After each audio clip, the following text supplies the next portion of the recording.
Africa is abundantly rich in natural resources. Under the current economic model, African countries are continuously called to open their economies to business. This has attracted private investment in various economic sectors. Free, prior and informed consent, also known as FPIC, is an important right given to indigenous peoples and communities. It empowers those affected by these business activities to participate by being fully informed and consenting freely to or rejecting the project proposed. The following video is an illustrated scenario of the FPIC written report prepared by the African Coalition for Corporate Accountability, also known as ACCA. The community is heavily dependent on the land for farming, fishing, and housing, using herbs they grow for medicinal and other purposes. Many have lived here since their childhood, as did many of their ancestors before them. It is part of who they are as a people. They are one with the land. Government officials have discovered mineral resources and have decided to collaborate with the mining company on a development project. The government sold a large section of the community's land to a mining company known as X-Mines. The community is unaware that the government has made a secret deal with X-Mines, resulting in the selling of part of their land. We can start bulldozing over there. In the early hours of the morning, the police and soldiers forcibly remove community members from their homes and place sold signs in front of their homes. The community did not have information on the development project and could consequently not consent to it. What are you doing to our home? The local government did not give the community prior notice to vacate their homes, nor were they compensated for moving out. The community members whose homes were destroyed were given temporary shelter in the form of tents and shacks. The community members whose homes were not sold have also been adversely affected by the contaminated river, which has affected farming and fishing in the area. Waterborne illnesses like cholera and typhoid have increased. The entire community is fed up with the broken promises made by government officials to address their concerns and have decided to call a town hall meeting, inviting everyone adversely impacted by the business activities of X-Mines.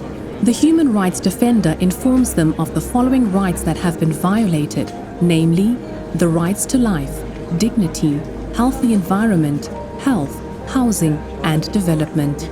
I realize you are all very frustrated, but we are here to help.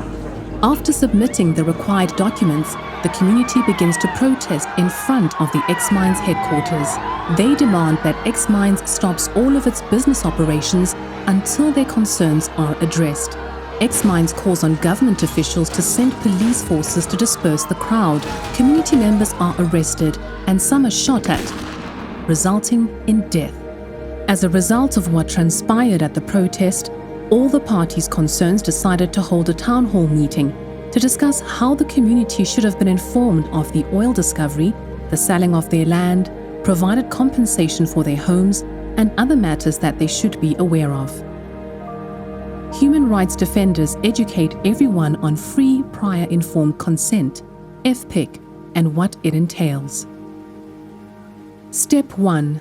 The company should identify who the community representatives are and request to meet with them. Step 2. The community representatives must inform the community of the meetings with the company officials and invite all to take part. The company should meet with everyone. Members of the community who are most often marginalized, women, the elderly, and the disabled are encouraged to attend. Step 3. The community should hold an internal meeting to discuss matters further. Step 4. The community should seek legal advice. Step 5. Community must negotiate with the company and government officials to discuss their legal rights. Does everyone agree? Step 6. The community decides together on the way forward.